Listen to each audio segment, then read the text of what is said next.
Good morning. Welcome back to the Nightmare Cabin. I say morning, I don't know when you're watching this or when this is going to go up. This is my second attempt at doing this video, and I watched it back and I just wasn't happy with it, and there's no point in putting something out. If it's bothering me, then it's going to bother me forever. And this whole YouTube thing, I think I'm getting a bit too eager. I need to relax a bit more. I could tell I was rushing and I was panicking if I forgot a name, and then I was getting names wrong, and yeah, I can point some of those out later to you if you like for a laugh. Put it this way, I refer to Jeff Tate later, and I called him Jeff Nicholas. Jeff Nicholas is the keyboard player in Black Sabbath, and I think it was about 2 o'clock this morning, and it just suddenly, Jeff Tate, you idiot.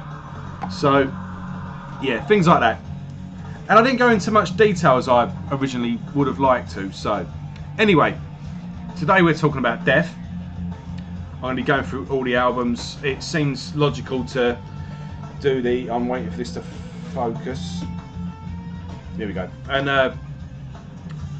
yeah, it seemed logical to do, since I'm going to be doing these Let's Talk About videos, and Death are one of my favourite bands. I could really do it with my eyes shut, but I did want to do a bit of homework first and just go over things one more time. So, well, Death formed back in 1984. Did a whole string of demos. Started out as Mantis with Cam Lee on vocals, Rick Ross on guitar, and Evil Chuck on guitar as well, and vocals as well, I believe. Then it split and they became Death. It all goes a bit complicated. We'll get to the demos afterwards. Excuse me. I'm going to jump in with the albums and then we'll do all the odds and sods afterwards. So in 1987 we've got Scream Bloody Gore, the first ever death metal album. Was it or wasn't it? Some people say it's Seven Churches by Possessed. I personally believe, I mean, you've got Necrophagia as well. They laid the foundations. It's like who's the first person to wear flares? You know, it's one of those things. I think metal has always evolved as a wave, as waves in an ocean. The next wave comes along, another album comes along, then another band comes along. And with every wave, everything just goes one step further. And I think this was the album where death metal was fully formed. There was no mistaking it with this album, and once this album came out, that was it. Floodgate open, there was no turning back. I think Possessed still has a lot of thrash tendencies. That's my personal take anyway, but this album is a masterpiece. But this was recorded as a 2-piece. Chuck doing the vocals, bass and guitar, with Chris Reifert on drums. Now this is the 3-disc edition. I had all the albums originally, and then once Relapse started doing these reissues, I'd basically get that one and then just get rid of my original one. And apparently the original, mind you, mine was hardly an original pressing. I had the Century Media, but apparently they're worth a bit of money now. I mean, I sold some CDs to CEX, and my Spiritual Healing, just to stand a copy of that, got £7. You're lucky if you get 20p in some of them shops. So yeah, never mind. But these are cool and I'm happy with them. So I got the 2-disc editions when they came out, and then I'd have to download the 3rd disc off of iTunes. So I'd buy that on iTunes and then I'd just stick it in. And then Leprosy and Scream Bloody Gore, I managed to get the 3 CD edition. So this, you've got the original Scream Bloody Gore session that got abandoned, and you've got some rehearsals and whatnot as well. Pretty good to listen to, nice and raw. Right, what do we talk about musically? It's a masterpiece. It's fantastic. I mean, to many people, this is Death's best album. I've got different favourites for different reasons. This is definitely one end of the spectrum, but it's just a nasty, gory, raw, energetic, just fantastic. You know, it's got the naivety and the hunger that you expect from a debut album. I'm just going to have a cup of coffee here. Got Cawfee. And but as soon as that, I mean, I'm listening to this all retrospectively as well, but I'm sure metalheads, when they first got hold of this, when those opening chords of Infernal Death kick in, bum bum bum bum bum bum, dun dun dun dun dun dun dun dun dun, and then Chuck just lets out that fucking demonic scream. And when I got into Death, the general understanding from what I understood was like, oh, the early stuff's all horrible and thingy, and then they went melodic later on, which isn't exactly true, because there's a lot of melody in this album, listening to it today. And I think everything that would come later is kind of hinted upon here, to be honest. And I mean, just like the silly things, like the opening riff, the Zombie Ritual, that kind of like a Middle Eastern sort of vibe to it. You can kind of get early Nile there, I suppose. And I mean, it's quite a melodic lead riff on Evil Dead. You know, that's really atmospheric, really evil sounding. And but you know, there's lots of songs like Mutilation, which is just brutal as fuck. And you know, there's riffs all over the place. A track like Scream Bloody God, the final track, is just so evil sounding and so atmospheric. And it's just a really great, enjoyable album. You've got 2 tracks on here, Beyond the Holy Grave and Land of No Return, which were bonus tracks originally, but it looks like they've become just tracks on the album now with this. But yeah, a great start, a fantastic album, and yeah, the not everyone basically kickstarts a whole genre with the first album. So Chuck moves, I can't remember where he moves to Florida, or Chris moves elsewhere, but Chris and Chuck split mutually. Chris goes on to form Autopsy, who again went on to, you know, release some of the most important death metal albums and still releasing great music today. So we move on to 1988 with this other masterpiece. This is Leprosy, and this one we have a full lineup. So fucking camera, right? There you go. This is also the free disc edition. You get, let's have a quick look. This one's really cool because you get a full gig back from 1988, and you also get some rehearsals. So Rick Ross from Mantis comes into the band. He's also joined by Terry Butler on bass and Bill Andrews on drums, and they hit the ground running, just pick up where they left off. This is an absolute evil, nasty sounding riff shred fest. Again, open up with Leprosy. Just again, awesome slow intro, but then when it just kicks in, that and again Chuck's opening scream, yeah.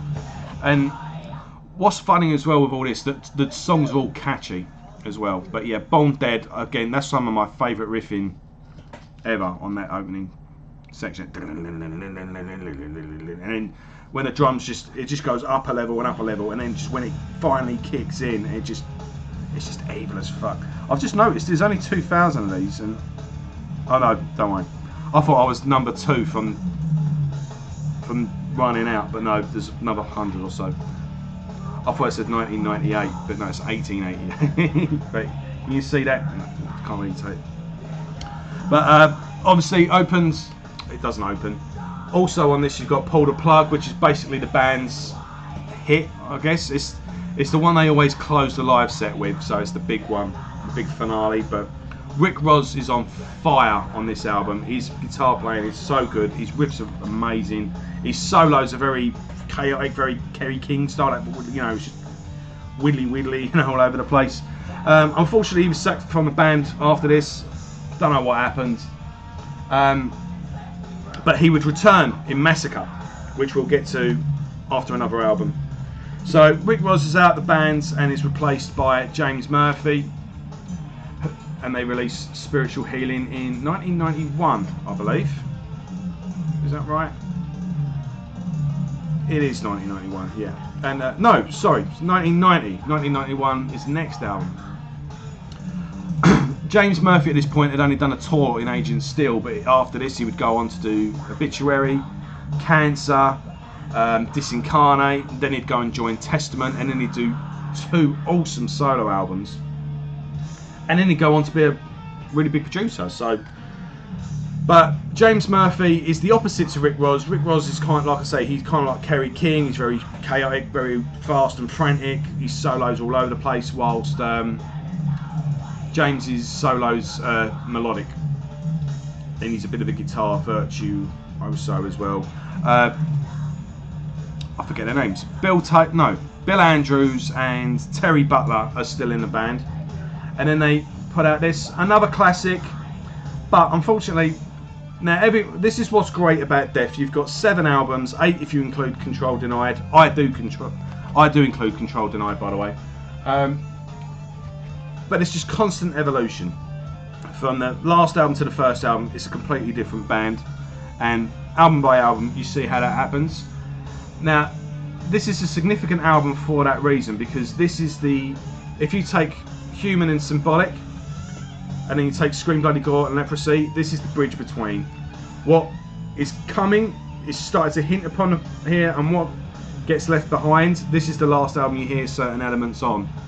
So, just to mention, I did an interview with Eric, I want to say Eric Greif, but it's not, it's Eric Greif, I can't remember. He's the manager of Death. He was Chuck's best friend. I can link that article actually in the things if you can have a read. And this is his album for that reason, because he says it just slots nicely in the middle. Plus he produced it and played keyboards on it. But yeah, he's got some special love for the album, I guess. But it's my least favourite. Some people it's their favourite altogether. Some people this is their last good album. So, but for me, I don't know why. I think the slow doomy songs just take a bit. They're just a bit too much on this, and I feel the album kind of slugs along a little bit. With that being said, though, I do like the songs individually on their own. Just as an album, I find sitting and listening to it in one go just drags a bit. Living Monstrosity is a fucking awesome song. I mean, the title track, Spiritual Healing, they often opened with that, and it's a good opener. It's that, you know, dun dun dun dun dun dun dun, you know, slow and doomy.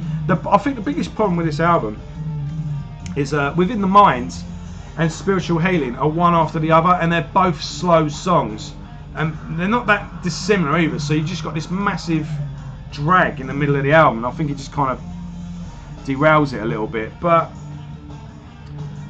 Alter in the Future as well, that's another really good song. Defensive Personality, great solo on that, great melody on that. Again, that's a good mixture of melding of the melody and the heaviness. Like I say, it's not that I don't like the album, it's just my least favourite, and it's the one that I go to the least.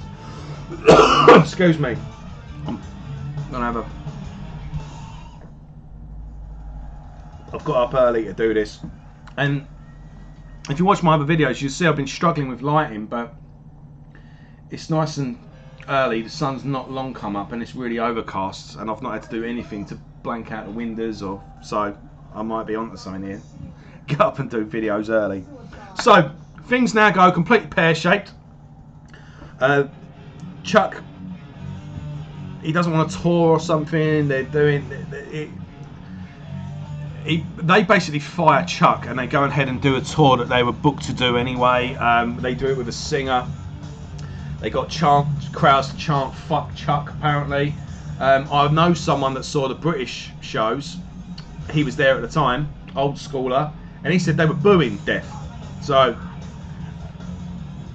you know, believe what you want. I guess it was different from crowd to crowd.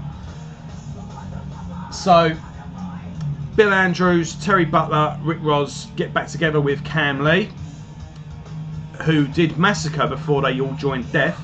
Cam Lee was in Mantis, which then became Death. But they went on to do Massacre and did a load of demos. So after Spiritual Healing and it all goes tits up, they all got back together and did the From Beyond album, which was basically re-recordings of the previous demos. From Beyond is considered a classic. although members of the band, and some people say they prefer the demos. Yeah. Well, I'll probably cover Massacre in another video anyway. So going forward, it's basically now becomes Chuck's solo project where he hires members going forward, and I don't think they record with the same lineup twice. Yeah, I'm pretty sure.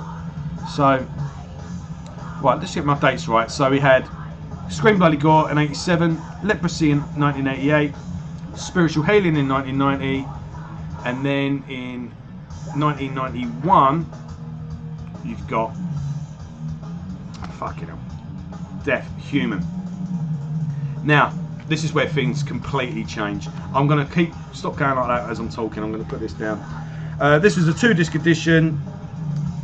Not much really. It's most notably it comes with a bonus track of the cover of God of Thunder by Kiss, and the extras is basically just rehearsals and demos and stuff. But yeah. So I'm going to put that down because.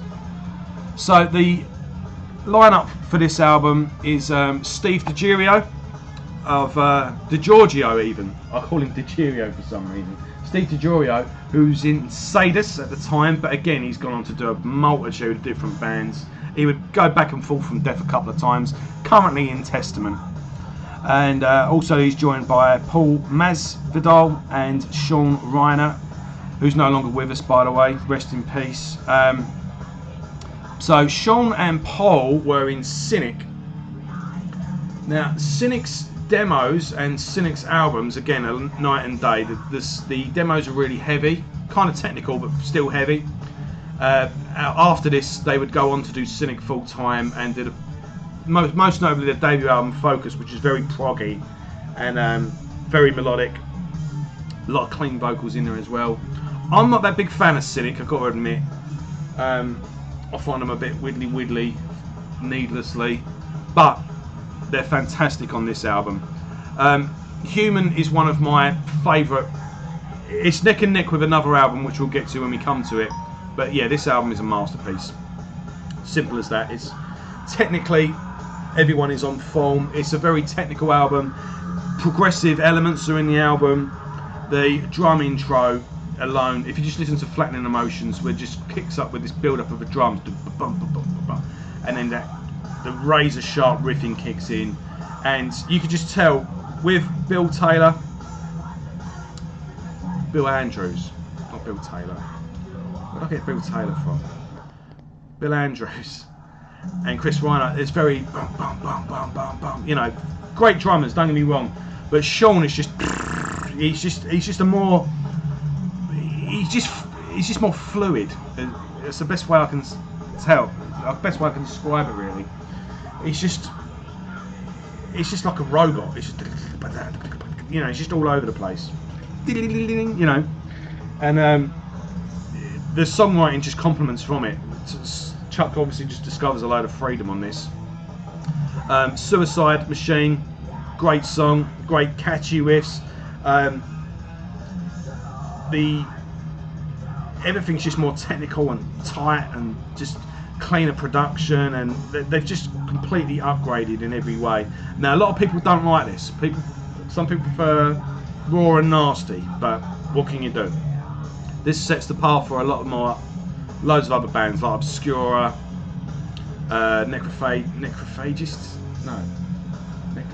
Epitaph, you know the album. All the bands now that are all, you know, you pretty much get it from this album. But there you go. Secret Face, beautiful song, fantastic record, and the solo in the middle, it takes my breath away every time I hear it. It's just, you just stop when that solo comes in, and then just at the end, and then the band just kick back in again, tight as fucking arseholes. It's fantastic. You just, not a bit of light gets in. It's just so tight. And then Lack of Comprehension again, really nice mellow introduction, and then kicks into that melodic riffing. You know, they even did a video for that one. Closest they got really to a, well, maybe Philosopher, but it was kind of like a hit, really. See Through Dreams is a great song, but one most notably is Cosmic Sea, a beautiful instrumental, which again, when you listen to it, you're floating in the cosmos and just seeing planets and floating for the sky and seeing, you know, it's a trippy song, much up there with like Planet Caravan of by Black Sabbath, but also this song is neck and neck for me for instrumentals with Orion by Metallica. Same sort of thing, exactly the same really, but neck and neck with it. Really fantastic song. And I saw both Death to All tours, or the ones that came to Europe anyway. So the first one was with this lineup, and they fucking did it live. It was fantastic. It was absolutely brilliant. They did Death to All, where they got ex-members of Death, but from different albums. I think originally it was 10 shows, and they had everyone they could get. There's a couple of different drummers, all the different guitarists, and then it became that was originally 10 shows, but then it became a tour. So the first one was pretty much the Human lineup with I forget the guy's name on guitar and vocals, but he was the guitarist or live guitarist in Cynic. And then they did it again, same singer, Steve DiGiorgio back on bass, and then they got the Symbolic lineup. But yeah, the first, and then that basically concentrated on Symbolic. But yeah, watching that lineup though, doing, you know, songs like Secret Face, the fact that I saw Secret Face live and Vacant Planets live was just, even though it wasn't Chuck, but he was celebrated that day. It's getting brighter in here now, I've noticed. So yeah, fantastic album. So Paul and Sean go on to do Cynic. Steve DiGiorgio sticks around, and who comes in next? Right, so drums, you have Gene Hoglan from well, he was just in Dark Angel at the time, but then he would go on to do Strapping Young Lad and Testament and a whole multitude of different bands. So in 1993 they release Individual I will get used to this camera, I will. Individual Thought Patterns. Recorded as a 3-piece, but Andy LaRocque from King Diamond came in and did all the leads. Came in for a day in the studio, and then in the tour, I think Ralph Santola, Iced Earth, went on to be in Deicide, and Craig, I can't remember his surname, from Forbidden. That's going to bother me now. I've got to quickly look it up. It doesn't matter, but his name's Craig, and he was in Forbidden. He went on to do the live tours, which is, oh yeah, this is the 2-disc edition, and there's a full show in here from Germany, and I'm pretty sure he plays on it. Let me quickly look it up. Oh, Germany. Here we go. Craig Lucerio, I think that is. But you know him from Forbidden, so he joined and did the live. He did the tour, but Andy LaRocque did all the solos and the leads. And yeah, you got Chuck, Gene Hoglan, Steve DiGiorgio. Now I think this is the band's most accessible album. This would be the one I would give if someone was, where do I start with Death? I would give them this one first. I think the songs, they're catchy and simple and melodic, and they're just like straightforward songs. They kind of tone down the progginess and the technicalness on this, and they're still quite melodic though. So I think, is it Trapped in the Corner? Really great, fantastic melodic sort of introduction. That, and then you got the rhythm with the bass, just you know. The Philosopher as well. I'm just trying to think of anything else. Overactive Imagination's a great song. Philosopher they did a video for. Most famously, that was featured in Beavis and Butthead, and they took the piss out of Chuck's vocals. And Philosopher's quite a good song. It's got a bit of rhythm in it. It's quite chunky. You know. So moving on to the next one. Steve DiGiulio, he did the demos for the next album, and he would come back later on as well. He doesn't do an album now until Control Denied, but he does do demos for the next 2 albums, which is kind of weird. Gene Hoglan is still on drums, and let me just get the line up here. You've got Kelly Conlon on bass, who was also in Monstrosity. He's done a fantastic album this year as well with Azure Immo, or whatever the fuck they're called. If you look in my highlights of 2020 so far, you'll see that. And Bobby Colville, I think it's his name. Bobby wasn't in any metal bands. He was like a jazz guitarist or something. But yeah, Kelly Conlon was in Monstrosity and a bunch of other bands. But yeah, they didn't do the masterpiece Symbolic.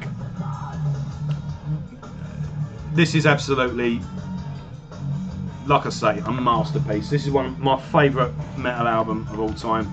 My favourite metal album of all time really is neck and neck, this and Master of Puppets by Metallica. That's just, both those albums are just perfection for me. I was lucky enough, this is, I might as well show you this. I was lucky enough to get, it was only a limited edition, but I got a white vinyl, which just looks fucking awesome. Symbolic was it was the first Death album I heard. A friend lent it to me on a copied CD with a black and white print off of the artwork, which he let me keep. And this is the thing, Death now, it's almost kind of like a band that's just obvious. You know, when people talk about Death now, everyone's kind of rolls their eyes a little bit. Oh yeah, Death. But trust me, folks, when I got into Death, you couldn't find their CDs anywhere, and the internet wasn't what it is today. Things just weren't at a click of a button. And I could not find this album for love nor money anywhere. And when I finally got a copy, I found it in a second-hand record shop. It wasn't even a second-hand record shop. It was in Camden Town in London, and it sold all like gothic clothes. And there was like t-shirts and those big fucking boots that goths wear. And in the back there was a music section, which was mainly like that gothic sort of industrial techno shit that goths listen to. And don't get me wrong, I like my better Sisters of Mercy, but you know that fucking, you know what I'm talking about. But there was a metal section as well, and I found a copy of Symbolic in there. And then what did I do then? I think I upgraded. No, I lent that to someone who, well, he had sticky fingers basically. Then I've got another copy. I think I lent that to someone, and he put it in his bag, and his bag got nicked. And then I got this updated edition. This edition is jack shit compared to the Relapse thing. You get 4 demo songs, and I really wish this would get the Relapse makeover. But apparently Roadrunner own that album, and they're not doing jack shit with it. Apparently though, when Eric was negotiating the re-releases with Relapse, he has negotiated with Roadrunner that if ever there is a Death box set, Symbolic will be included. So that's about as good as it's going to get. But yeah, the way metal, the heaviness, the brutality, the technicality, and the way melody, let me sort my hair out, fucking hell, it's just combined perfectly on this album. It's just it's like a tapestry. Every note, every lick of the guitar, every drum beat, everything is in place and it serves a purpose. And you've got 9 perfect songs, and it just flows wonderfully. And just like that beautiful artwork, the mysterious artwork, it makes more sense but becomes more mysterious the more you look at it and try and dissect it. And the music's exactly the same. I've known this album I've had now for 20 odd years, and it still blows me away. It shows me something new, something I don't notice. It reveals more and more every time I listen to it, and it takes my breath away every time I hear it. It's just absolutely fantastic. I can't even, I'm just trying to pick out. They're all fantastic. Sacred Serenity is a fucking wonderful song. The way that just kicks in with the melody during the chorus, the 1,000 eyes that when it's just riffing and shredding along, and then that beautiful melody kicks in. Empty Words, the way that opens up and then just kicks in. Again,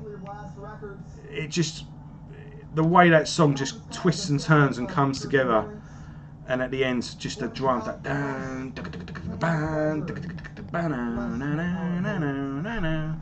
and Crystal Mountains, another. It's all just brilliant, and I just love as well. And Perennial Quest, I think, is the underrated song actually, and the way the song just reduces down to that beautiful acoustic guitar with the lead guitar just going over it, and the way it just fades out. Beautiful. Perfect album. Now, this was meant to be Def's last album, and this is where Def splits. Him and Gene fall out. The other guys go their separate ways, and at this point he's working on another project. Chuck at this point was getting frustrated with having to do screaming vocals. I think the music he was listening to, the music he was writing, so he wanted clean vocals.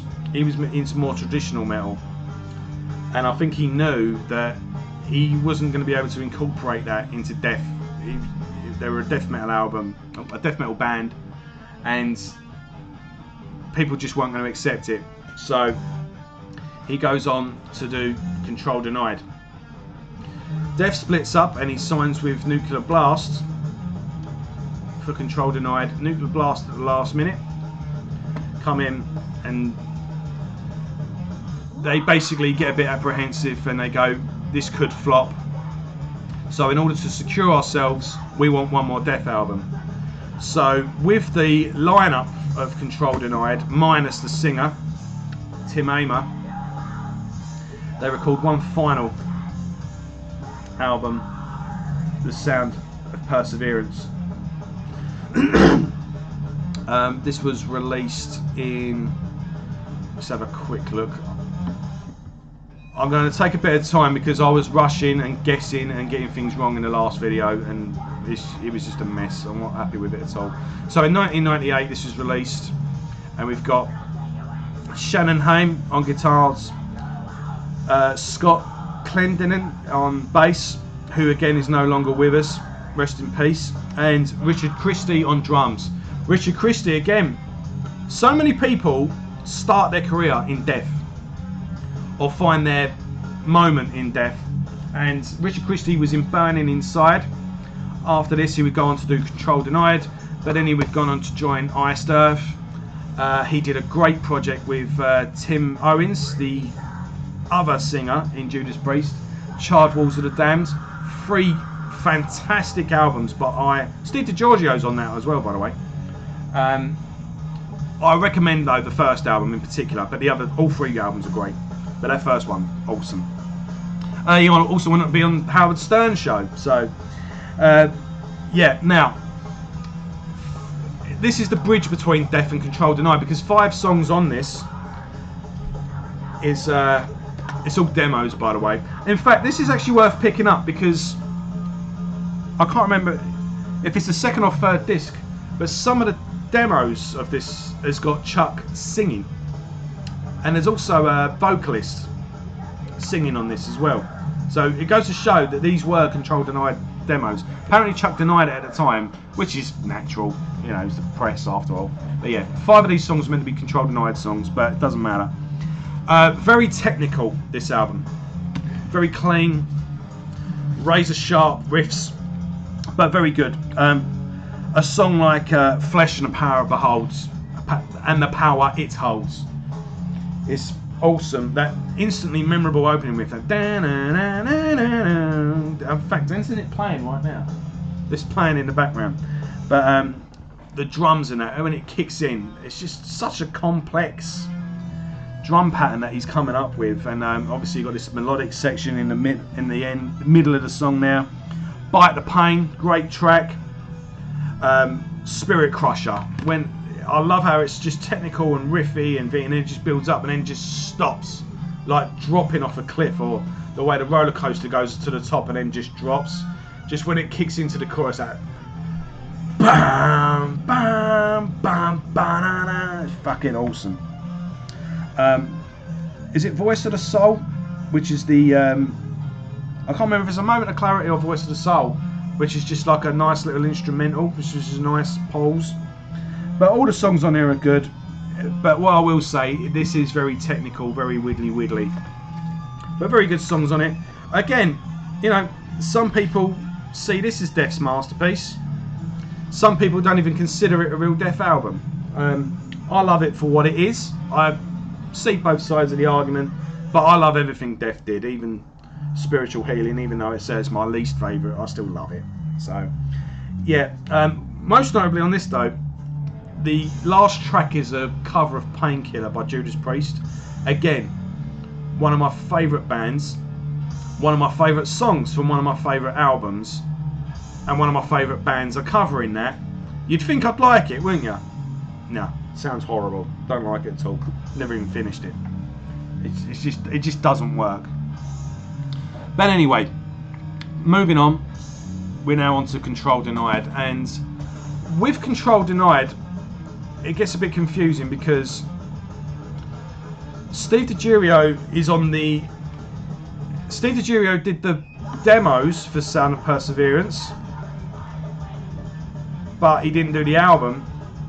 But then he is on this album, but sorry, I forget the bass player's name. Hold on, bear with me one moment.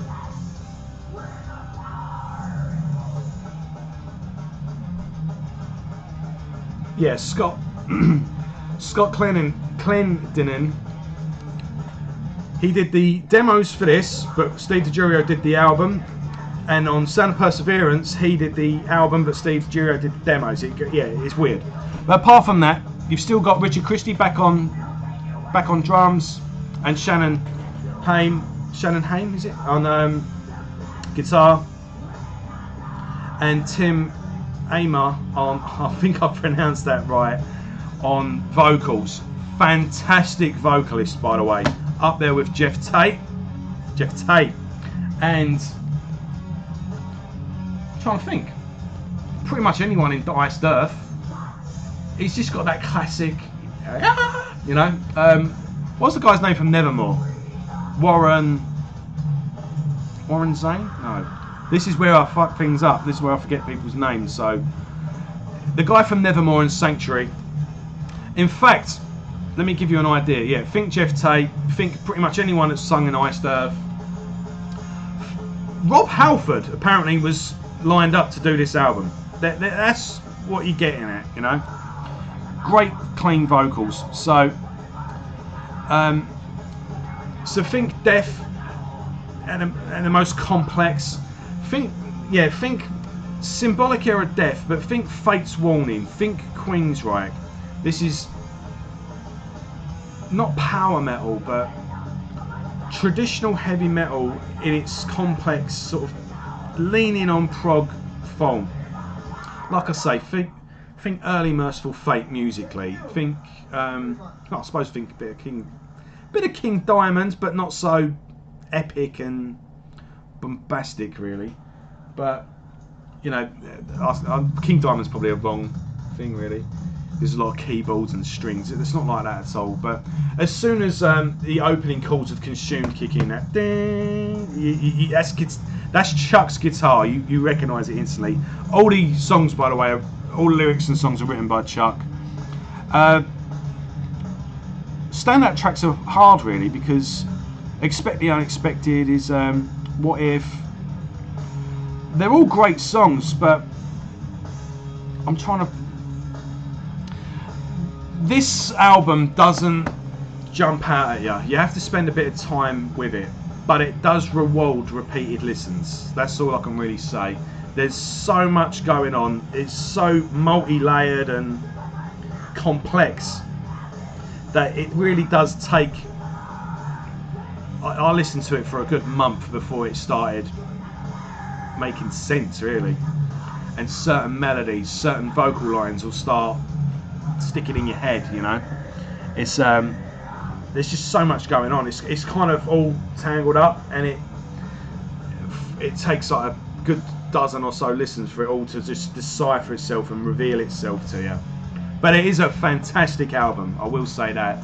This is Chuck's final masterpiece, and it's just such a crying shame. I just kicked my desk there and it all just shook. It's such a crying shame that the second album never came to fruition. If I had unlimited money and unlimited resources, and I could just, that's the most regrettable thing. That album never got finished. Again, I'll link that article I did with Eric. I did a great interview with him, and it was really off the cuff as well. He was flying to England to attend a seminar because he's a lawyer now. Apparently he was being sued so often, and he ended up learning so much about the law that he thought I might as well just do the course and become a lawyer. And now he negotiates bands, record deals for them and stuff like that. He's a lawyer for bands, and he runs Def's catalogue, really. He handles all the merchandise and everything, and that raises money for Chuck's mother and sister, which is great. But he had to attend some seminar in Wales or in Cornwall, somewhere like that. So he flew in.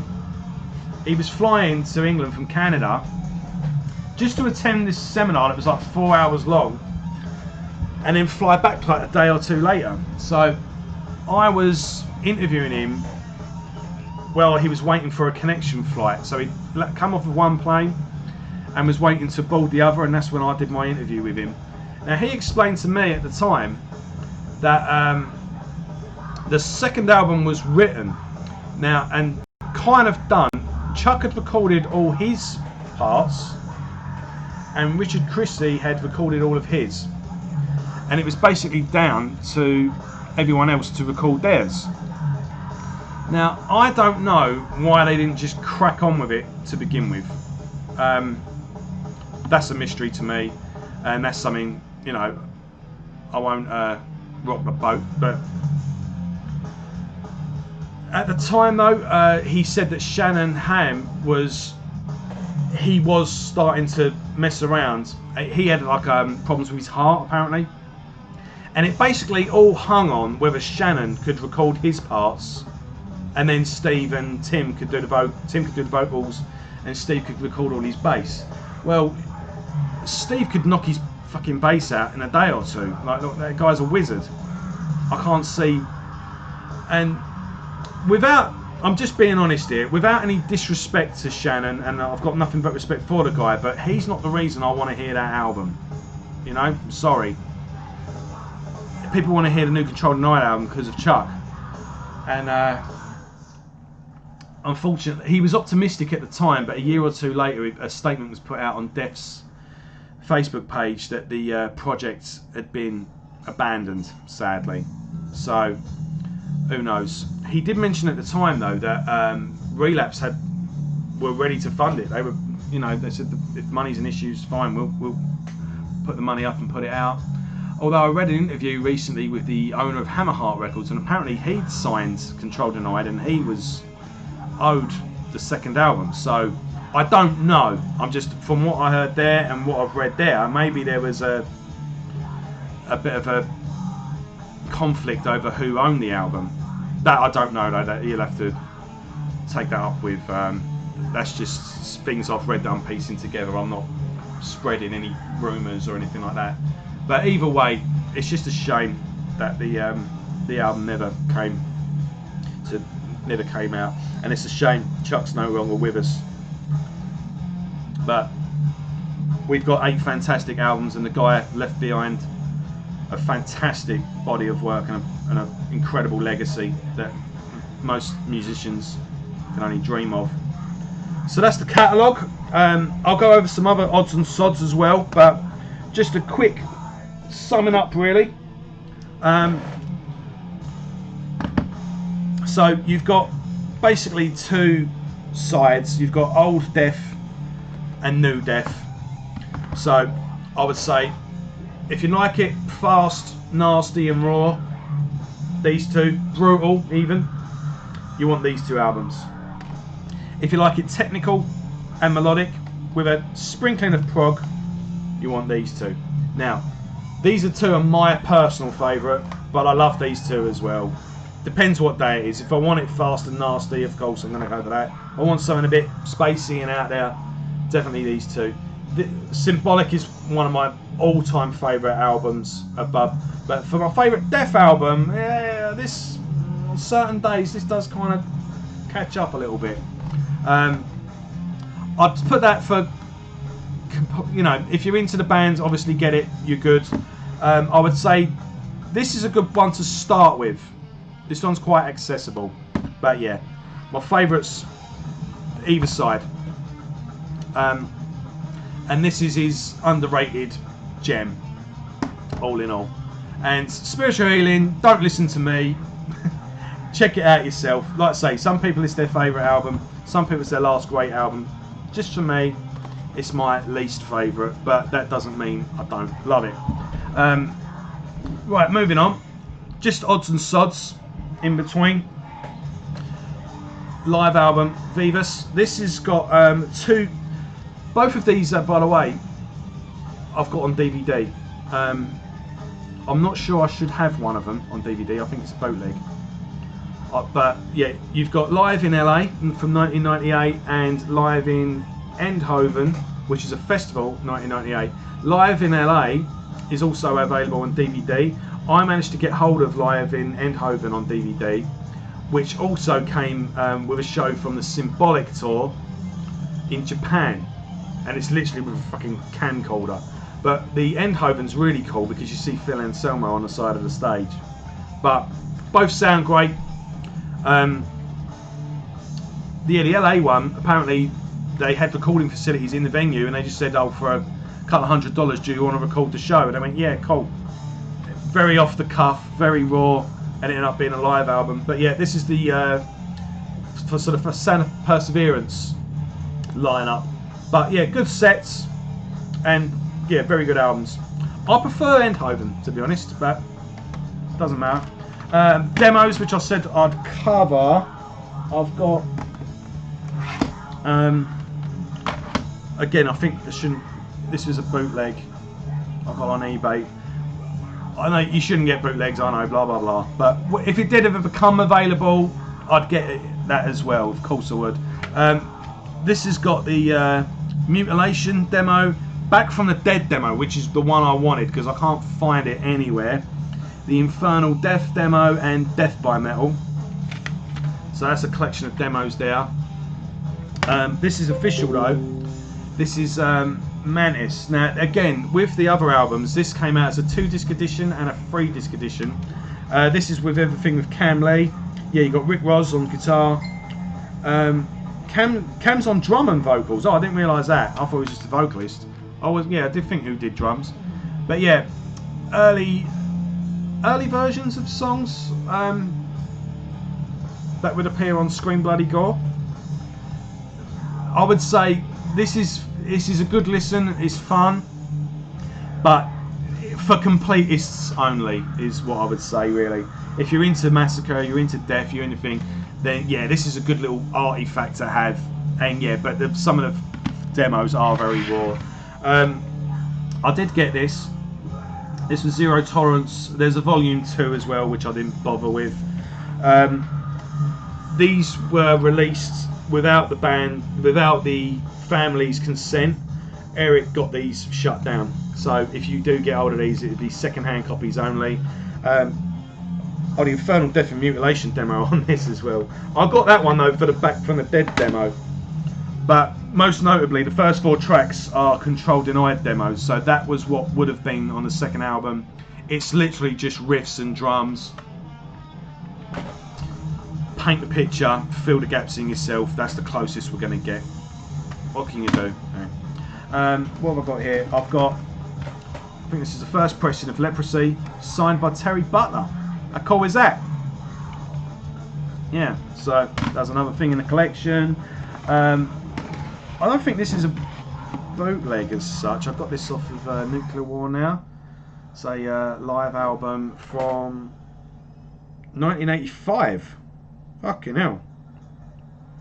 I don't think I've even... I'm not even sure what the lineup is on this. I'm not even sure I've listened to it. But, oh, this is cool.